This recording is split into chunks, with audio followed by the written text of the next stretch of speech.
Sebelum ini 5 tahun, kemudian dia kena tunggu 2 tahun untuk mohon.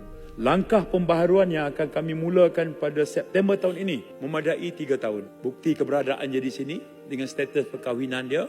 Kalau dia berkahwin di sini, daftar perkahwinan di sini 3 tahun. Kita bagi dia spouse visa, masuk tahun keempat dia boleh mohon permit masuk.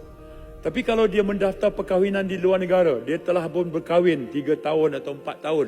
Dia masuk saja ke negara kita, dia daftar perkahwinan dia. Dia cuma perlu berada di sini setahun. Kemudian tahun kedua dia dah boleh mohon permit masuk.